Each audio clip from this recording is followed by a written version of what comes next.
Beleza? Boa noite a todos, sejam todos bem-vindos.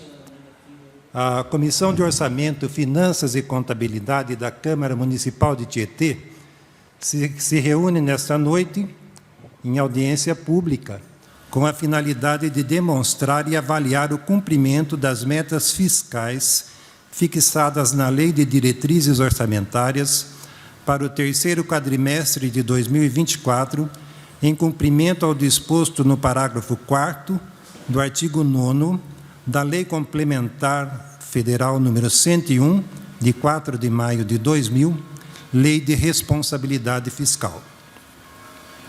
Participam da audiência também o vereador Valmir Giacomazzi, vice-presidente da comissão, e Lauro Palladini, secretário da comissão, e os representantes do Poder Executivo Municipal, Francisco Pedro Dalboni, chefe do Departamento de Contabilidade, e Mauro Ferreira Adorno Filho, secretário de Finanças. Inicialmente, darei a palavra ao senhor Mauro Adorno, que fará a exposição dos dados relativos ao cumprimento das metas fiscais até o terceiro quadrimestre, fixados na LDO de 2024, Lei de Diretrizes Orçamentárias. Com a palavra, senhor Mauro. Boa noite a todos. Boa noite. Presente reunião tem por finalidade aqui avaliar o cumprimento das metas fiscais fixadas, para o exercício 2024, com os resultados realizados até o terceiro quadrimestre, ou seja, finalização de 2024, em cumprimento aí ao disposto do parágrafo 4º, artigo 9º da Lei número 101, de 4 de maio de 2000. O quadro está aí disponibilizado para vocês. Vou fazer um resumo aí de cada linha aí para vocês fazerem um entendimento do que está disponibilizado aí, Então, o número 1 é a receita total, que compreende toda a arrecadação da administração direta e indireta realizada no período, atingindo o montante de R$ 244.402.000, que representa 98,15% do montante previsto no orçamento. No número 2, que são as receitas não financeiras, elas são as receitas total, menos as receitas de valores mobiliários, empréstimos concedidos, operações de créditos, receitas de privatizações, amortização de empréstimos concedidos e alienações de investimentos permanentes. No caso, o município de Tietê enquadrou as deduções das receitas de valores mobiliários, ou seja, os rendimentos sobre as aplicações financeiras, atingindo o montante de R$ 240.474.000, que representou também 99,86% do montante da previsão inicial. No número 3, são as despesas totais, onde compreende a despesa da administração direta e indireta paga no período, atingindo o montante de R$ 239.360.000, que representou 96,13% do previsto inicialmente. No número 4, são as despesas não financeiras, que é igual à despesa total paga, menos as despesas com os juros da dívida, concessão de empréstimos, aquisições de títulos e amortização da dívida. No caso do município de Tietê, enquadrou a dedução dos valores realizados com amortização e os juros provenientes das operações de crédito, atingindo o montante de R$ 237.766.000, que representa 96,16% do orçamento. Número 5, o resultado primário, que é um indicador que aponta fundamentalmente para maior ou menor capacidade do município de pagar os juros da dívida. É a diferença entre a receita não financeira e a despesa não financeira. Nesse período, atingiu um montante de R$ 2.708.000, representando 142% do resultado previsto. E o resultado nominal é o indicador que mostra se a gestão fiscal do exercício foi deficitária ou superavitária. Pode ser obtido a partir do resultado primário por meio da soma de conta de juros ativos menos juros passivos, resultando no período da importância de R$ 12.431.000, representando 45% do resultado previsto. Dívida pública consolidada é o montante total apurado das obrigações financeiras do município. No período apurou o valor de R$ 4.363.000, representando 62% do montante previsto. Esse valor refere-se ao montante a pagar dos contratos de operações de crédito. Por fim, a dívida consolidada líquida, corresponde à dívida pública consolidada, menos as deduções que compreende o ativo disponível e os haveres financeiros líquidos dos restos a pagar processados. Atingiu um montante de R$ R$70 mil, representando 151,46% do montante previsto. Quanto às aplicações constitucionais previstas aí no quadro 9, nós destinamos do nosso orçamento 31,52% ao ensino. É importante considerar que a nossa obrigatoriedade é 25%, então a gente está acima disso. Na saúde, destinamos 22%, nossa obrigação é 15%, e o gasto com pessoal nosso está em torno de 43,24%, onde se tem um limite de 54%, estando abaixo. Sendo que apresenta para o momento, nós representamos o Poder Executivo, colocamos à disposição de Vossa Excelência para os esclarecimentos que se fizerem necessários. Dando sequência à audiência, vamos abrir a palavra inicialmente aos membros da Comissão de Orçamento, Finanças e Contabilidade da Câmara, aqui presentes, para que os mesmos possam fazer perguntas com relação aos dados expostos pelo Poder Executivo. Com a palavra, o vereador Valmir Giacomazzi. Boa noite a todos, boa noite, Mauro, boa noite, Kiko, todos os funcionários da casa, vereadores, presidente, Mário, nosso vereador Leandro e o público que nos assiste pela internet. Observe-se, Mauro, Kiko, o percentual considerável acima do previsto, 51,46%.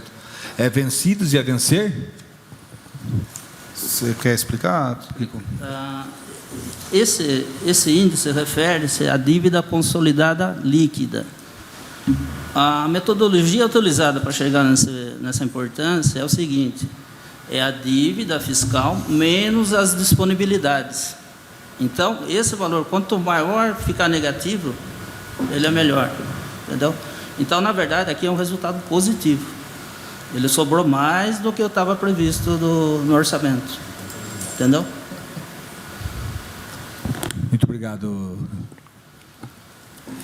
Pergunto ao vereador Lauro se ele gostaria de fazer uso da palavra. Não, a contabilidade ela é fantástica, né, Kiko? Menos é mais. Não, apenas agradecer aqui a presença dos dois. Já tive, alguns anos atrás, a possibilidade de trabalhar com o Kiko, né, um profissional de extrema excelência lá na prefeitura. Agora, junto do Mauro, secretário de Finanças, pessoa que eu tenho grande admiração profissional e pessoal, que vocês dois possam aí continuar fazendo trabalho aí pela nossa cidade. Agradecer a presença também, nós somos aqui da Comissão de Finanças, mas também a presença hoje do presidente da casa, Mário, com o vereador Leandro, ao pessoal da casa aqui também. Somente isso, acho que as perguntas já estão elaboradas aí pelo presidente da comissão também, né? Agradeço, boa noite. Nesse momento, eu farei uso da palavra para agradecer ao Kiko, que já respondeu todas as perguntas que eu iria fazer em seguida.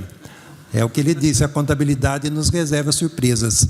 Ela apresenta alguma coisa que parece que é grave, mas não é.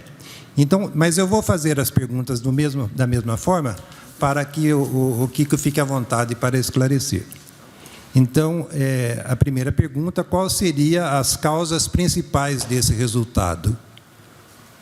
Falando sobre o item 8, sobre a dívida consolidada líquida. Então, o principal motivo que foi uma sobra financeira no exercício, né? Eu posso de complementar? 51% a mais do que estava previsto no orçamento. É um resultado positivo, Positivo. né? Eu posso complementar que, nesse momento, nessa questão também, a importância de você fazer um orçamento adequado e conservador, né? Então, foi feito um orçamento dentro da experiência que eles já têm de gastos que a prefeitura vem no longo da história. E como você faz um orçamento bem adequado, você consegue ajustar e acaba não gastando mais do que o previsto. Aí consegue fazer as contas não se excederem, né? Complementando até o que o Mauro disse, se você olhar o item 1, ele arrecadou 98,15% do valor previsto. Então, quase 100% do que estava previsto. Então, você percebe que é um orçamento equilibrado, né? Presidente, com boa técnica. Permite uma parte, presidente? para a gente que trabalha um pouco com contabilidade, né? Uhum. A gente vê que é um resultado excelente, né? Excelente, para Ainda mais esse patamar aí, né? Sim. E lembrando que é do estado que a gente vem num resultado federal, assim, vamos dizer, né? Então, O município conseguiu aí. quase 100%. A gente não está falando aqui da execução do dinheiro, até porque não cabe a vocês isso, né? Mas os números do orçamento foi muito bem aplicado e chegou num resultado excelente, né? A gente fala que de 90. A gente começa a elaborar o orçamento em agosto, para uma arrecadação que você está prevendo para 31 de dezembro do ano seguinte. Então, Quantas surpresas no caminho, né? tem que ter uma boa técnica para você chegar no número aí, né? Não sabe qual vai ser a reação do mercado. Não sabe, exatamente. E você chegar numa execução de 98,15 é excelente. Vocês podem fazer um histórico aqui. Os anos anteriores também foi tudo meio próximo também. Não houve uma disparidade tanto para cima nem para baixo. Sempre houve um equilíbrio, né? Sim, perfeito. Eu pergunto se existe alguma necessidade de ajuste. Não há ajuste num resultado positivo, né? Eu acho Ok. que, entendo dessa forma.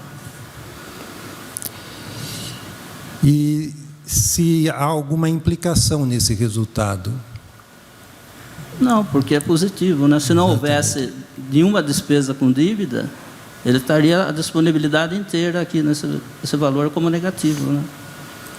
Ele deduziu só o montante da dívida, né? Parabenizamos a equipe da Prefeitura, do Departamento de Contabilidade, que acertou quase na mosca, né? Quase na mosca. Quase na mosca. O orçamento e o realizado dificilmente se consegue chegar tão próximo. Meus parabéns. Obrigado. Só mais um. Fique à vontade. Não sei se é um pouco fora até a pergunta, né? Na verdade, um bate-papo. Com os reajustes agora de 2024, 2025, pela sua experiência, Kiko, você acha que a gente mantém uma base aí do equilíbrio com gasto com o pessoal? No limite? Isso. No limite, vocês podem observar que houve uma redução brusca aí, né, com relação ao ano anterior. O principal motivo dessa redução foi que a contribuição patronal do recolhimento do INSS era 20%. Ele passou para 8% a partir de janeiro. Então, essa diferença, houve uma redução. Mas é uma redução irreal, que ao longo do tempo, não, acho que em 2, 3 anos, vai chegar novamente aos 20%. Volta, né? Esse ano vai ser 12%. Ele vai ser gradativo, até 2027 vai chegar nos 20% novamente. E lembrando que toda alteração, contratação de pessoal já vem provisionado esses valores para que a gente não extrapole os limites inicial. É um fator, o único fator nosso que fica bem em cima, assim, que tem que chegar a prestar atenção, né? Mas com certeza vocês fazem isso, lógico, mas... Você analisar, está 43, estou com margem, estou com folga. Aí vai chegar em 27, vai estourar. Mesmo tendo aumento na arrecadação da receita, mas Sim. O risco é grande. Né? Perfeito, Tem obrigado. que ter uma prudência aí nesse momento. Porque para ele chegar no limite é facinho. É fácil. Você falou que começa em agosto essa previsão? Nós lá, os técnicos lá, começamos a elaboração em agosto. A gente tem que entregar para vocês em 30 de setembro, o prazo. Né? Mas é uma peça complexa, então vai tempo. Né? Demanda muito tempo para fazer. Parabenizar também o trabalho de vocês, né? Quase chegou à perfeição aí nos números aí, né? Obrigado. Agradecer. É isso aí. E boa sorte, né? Nessa nova empreitada agora com o novo prefeito Júnior, né? Mauro já conheço, Kiko também de longa data da Bela Vista lá, né, Kiko? Então que Deus abençoe vocês dois aí. Obrigado. Eu chego a falar, Valmir, que é a perfeição. No cenário nosso federal, no trabalho contábil hoje, cada dia mais detalhista, praticamente a perfeição. Dentro Dando-se- dessa incerteza do governo também, né? Cada dia é uma novidade. os índices inflacionários que a gente acaba surpreendendo aí, né, diariamente. Então a gente faz o possível para ter um orçamento quanto mais equilibrado possível, né? Dando sequência à audiência, vamos abrir a palavra agora aos cidadãos presentes.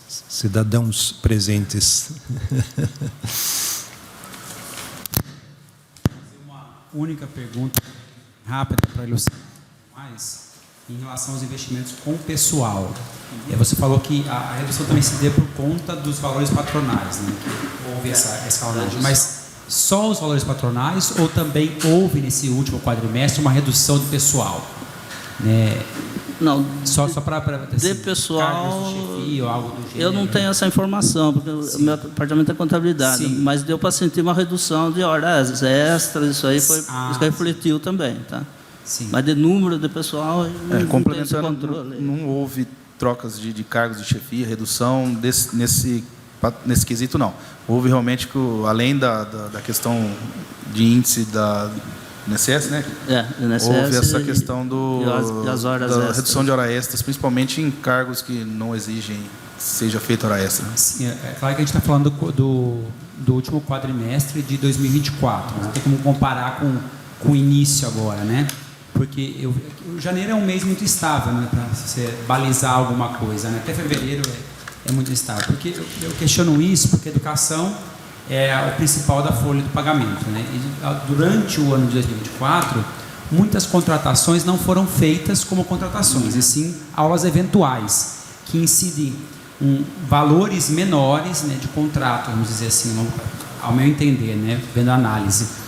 E esse ano a gente começa com uma nova configuração, sendo eles a maior parte da folha de pagamento do município, e essa contratação sendo mais efetiva, por meio de contratos mesmo, ao longo do ano, não tem uma previsão de um impacto para além, né, dessa redução, mas um impacto na folha para 2025. Eu sei que a análise é de 2024, mas como aqui é uma fala mais elucidativa sobre a questão do orçamento, eu queria só tentar traçar esse comparativo para a gente entender um pouquinho mais, porque o limite prudencial, como o próprio Kiko disse, né, e eu acompanhando há 15 anos e algumas vezes podendo interagir com você, e sempre quando eu era presidente do conselho pedia as planilhas e vinham muito bem montadas. Para mim, assim, eu não sou um contador, mas trabalhando em diversos municípios, né, como presidente, aqui sempre foi as tabeletas muito bem organizadas, né? Porque essa questão não é o investimento, o que você faz de investimento. Cada secretaria também vai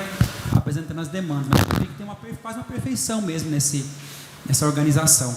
Mas o que me preocupa é a proximidade com esse limite prudencial diante das contratações, porque a gente sabe que vai ter uma inflada, por mais que tenha reduzido o valor patronal, as contratações às vezes eles cancelam esse valor patronal em gastos, né? Eu posso falar sobre as contratações. É preferível que seja contratações temporárias, porque nós temos um quadro de professores afastados muito grande no município. Então, assim, a gente não tem déficit de funcionários no setor de educação. A gente tem uma quantidade muito grande de pessoas afastadas, o que acaba gerando um impacto muito grande, e até um trabalho aí que a gente tem conversado com o Robertson. Abrir novas contratações definitivas, isso vai gerar um impacto quando esse pessoal acabar voltando, e aí acaba inflando ainda mais o quadro de funcionários. O nosso trabalho na Secretaria de Finanças, junto com o Kiko, é que cada contratação que é feita, cada solicitação de contratação, é feito um estudo em cima do orçamento que a gente tem para a folha desse ano. E isso é feito com muito cuidado, em 4 mãos aqui, para que a gente não extrapole esse índice, mesmo considerando o aumento do INSS nos próximos anos. Então, as contratações só são autorizadas quando eles estão dentro do orçamento, logicamente que aí fazendo as contas para que não seja impactado também o atendimento dos alunos, principalmente aí na questão da educação. A gente percebeu que assim, a problemática é que essa não regularidade, estou falando em defesa da educação, que a questão é finança, mas finança e investimento público, né?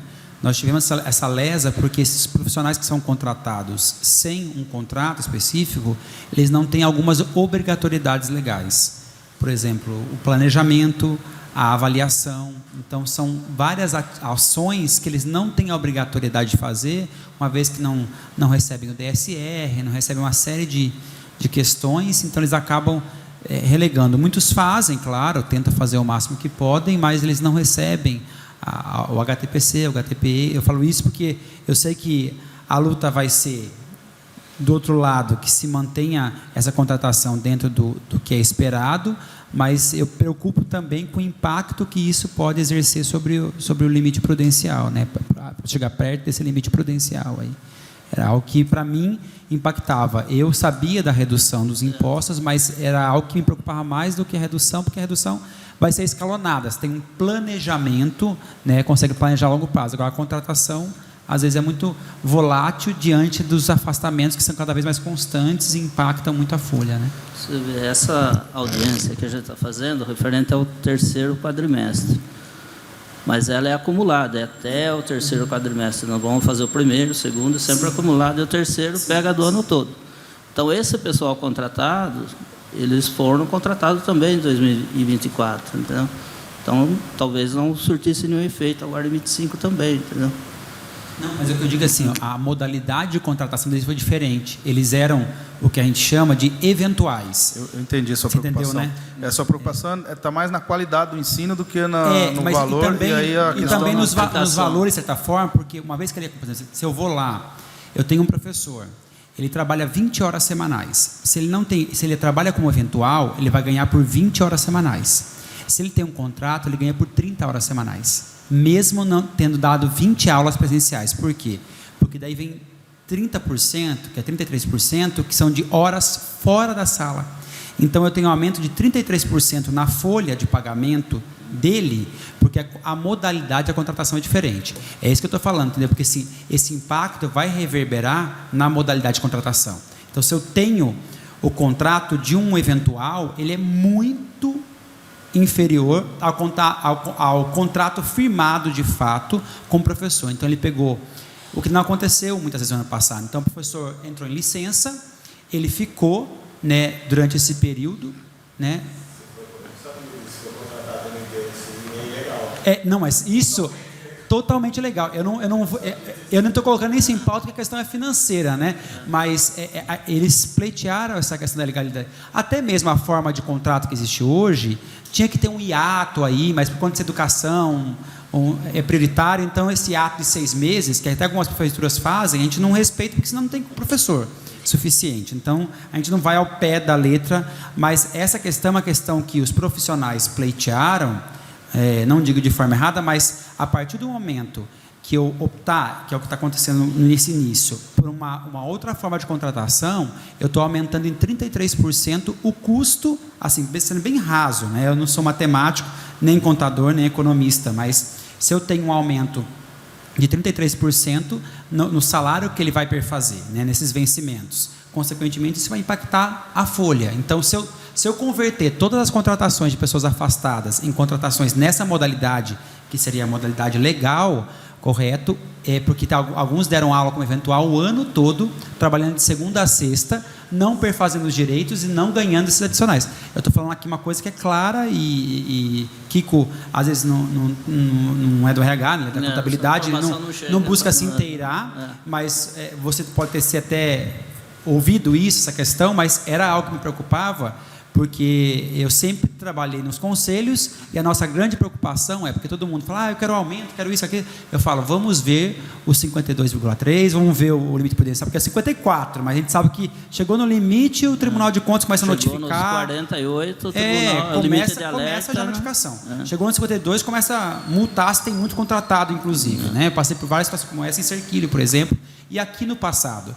Nós também fomos 2023, multados diversas vezes. 52%. Então, essa é a minha preocupação de fato, porque nossa maior parte da folha de pagamento é educação. E a modalidade está mudando de contratação. Então, eu vou ter que pensar dentro dessa folha de pagamento, porque esse 8%, 12% que vai ter hoje, tem diferencial de 8%. Esse 8% que reduziu do valor patronal, ele é engolido por 33% que eu tenho da monta da folha. Consequentemente, que também vai impactar no valor patronal, certo? Então, algo a se pensar, porque eu não consigo fugir muito, porque questões legais. E é algo para um planejamento futuro. E cada vez mais eu tenho um aumento de licenças, temos que estudar mecanismos realmente eficientes de monitoramento dessas licenças, eu acho que é importantíssimo. Né? Criar, até quando eu fiz a proposta da falta abonada, todo mundo acha que é um benefício que vai dar concessão de faltas para o professor. Não. Se isso está atrelado a um sistema, a um outro sistema de ausências médicas e tudo mais, você tem uma redução em folha, como nós vimos em Cerquilho, uma redução de gastos. Então, você tem um benefício para aquele funcionário que é assíduo, e em contrapartida, ele tem muitas perdas mais consistentes, se ele dá outros tipos de falta. Então, a gente tem que começar a bonificar de certa forma para tentar restringir. A gente percebeu, se fizer estudos anteriores no RH, a gente vai perceber isso quando havia falta abonada. Então, o custo não diminui, não aumenta, ele diminui, porque daí é um controle maior, porque você pode pesar a mão sobre outros tipos de faltas. E eu falo disso, eu falo educação, porque a educação é a alma da folha de pagamento, né? É do orçamento como um todo, porque você pensa em 300 milhões, quase 100 está na educação. Então, eu tenho 30% do orçamento aí, né, voltado para a educação, e da folha de pagamento acho que chega a 60, quase 50. Eu não sei assim de cabeça também, mas é mais que 50% da folha é só educação, né? E com os salários, se eu somar os salários mais altos, que é um montante muito grande. Então, essa é uma preocupação que eu tenho, que a gente vai ter que pensar em estratégias para o orçamento. Eu sei que está apresentando 2.000, mas a gente pensou no valor patronal, e entendo que o que eu tenho que pensar assim, porque ele é contador, pega o básico, mas a questão de recursos humanos vai impactar nessa contratação escalonada, porque são muitos, não só professores, como ADEs também, cada vez mais tem aumentado por meio de processos jurídicos, né, por sentenças judiciais, a obrigatoriedade de acompanhante para alunos atípicos. Isso também impacta, temos que pensar num outro tipo de profissional, buscar estratégias como outros municípios utilizam para diminuir o custo e impactar menos essa folha de pagamento. Então, esse é um ponto muito importante. Eu tenho um valor de contratado muito alto, né, dentro da folha de pagamento, não que eu seja contra os contratados, mas a gente tem que usar mecanismos para mitigar algumas situações que são muito difíceis, e a gente tem que começar a pensar para 2025 nesse aumento, porque temos que sair da ilegalidade, né? Não podemos regularizar. É questão legal. Não podemos regularizar, como foi por muito tempo. É que os professores, aqueles funcionários que trabalharam dessa maneira, eles não gritaram. Se fosse eu, como profissional, se fosse prejudicado, gritaria. Eu vou trabalhar o ano inteiro e não vou ter nenhum benefício, entendeu? Ao passo que professores efetivos estão recebendo os processos todos por DSR, por várias outras questões. Então, a gente sabe, né, até o Robson, que é muito ligado à questão das leis, aí, o servidor aqui da Câmara, já se espantou com essa minha fala, mas é uma fala que é preocupante, porque a gente tem um montante alto de precatórios que vão existir, de processos que estão sendo pagos, já está previsto no orçamento, e se eu coloco mais pessoas dentro dessa linha que está acontecendo, porque o sindicato vai se mobilizando para mover processos, a gente compromete mais ainda o orçamento, e o limite prudencial se torna mais próximo. Então, acho que é algo para a gente pensar nesse 2025, porque vai ser algo imediato. Em abril, a gente já vai ter porque janeiro e fevereiro é muito instável. Março e abril, a gente já consegue ver com clareza esse impacto na folha, e já perto ou para além do limite prudencial. Só a sua fala aí já trouxe o tamanho da complexidade de tudo, né? O quanto é complexo para a gente quando a gente fala da questão principalmente do ensino. Mas, assim, o que a gente pode se comprometer nesse momento realmente é traçar políticas que a gente possa para o lado mais, vamos dizer, menos oneroso para a nossa prefeitura, né? Quanto a isso, eu não sei se era dessa maneira que era feito antigamente, não conheço como era o procedimento, mas o que eu estou achando importante é que nessa administração essas conversas são feitas em conjunto com as secretarias. Eu acho que isso, o sentimento que eu tinha logo que eu entrei, é que cada secretaria era uma empresa diferente e cada um cuidava da sua vida. E hoje eu já percebo que todas as conversas, tanto de obras, quanto de serviços, quanto da educação e saúde, é uma conversa em conjunto com o financeiro, que faz todo sentido, deveria ser, não sei se era ou não, mas deveria ser. E aí surgem essas ideias E eu não tenho como pensar, por exemplo, e um chefe do RH não está constantemente falando com o Kiko, quando ele prevê esse orçamento. Porque se ele prevê esse aumento, escalona esse aumento dos valores patronais, perfeito, ele tem um escalonamento. Mas tem uma coisa que é variável, então tem que ir para além, tem que ir para a questão legal, para a regulamentação, né? Então, é muito mais uma questão legal de regulamentação para mitigar algumas situações e conseguir tentar, como a gente disse, é complexo, tentar criar uma regularidade e um planejamento em longo prazo, que todo município passa por isso, mas assim, o diálogo tem que ser frequente entre o Departamento de Recursos Humanos e Departamento de Contabilidade, de Finanças, porque a maior problemática, não é um problema, né, claro, mas sempre se encontram nesses fatores, porque o orçamento ali, mais da metade normalmente está na folha do pagamento, né? Então, essa alíquota de 8%, o Lauro acho que sabe bem disso, né? Eu trabalhava no escritório. O governo, ele teve uma briga com a Câmara, com o Senado, passava para 8%, não, voltava atrás, ia para o STF, voltava. Então foi decidido isso, acho que em maio, junho, que ficou definitivo. Não, a partir desse mês vai ser 8%. Então, lá atrás, em setembro, essa informação então, foi feito com uns 20%. Né?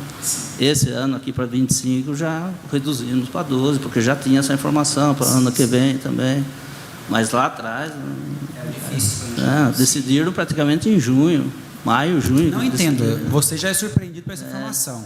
Agora vocês estão surpreendidos, não, o Mário acho que não, porque pela posição dele eu vi que ele já estava bem ciente disso, mas você é surpreendido por essa outra posição, que é um escalonamento que, assim, eu estou passando de 8% para 20%, mas estou passando de 0% para 33% a mais, né? Pensando aqui num orçamento.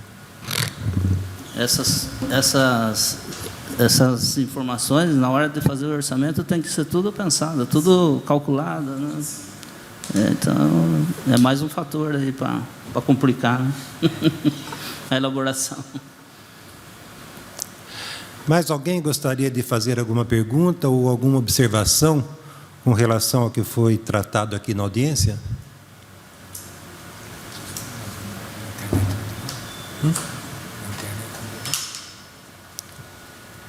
Pela internet também não tivemos nenhuma intervenção? Não.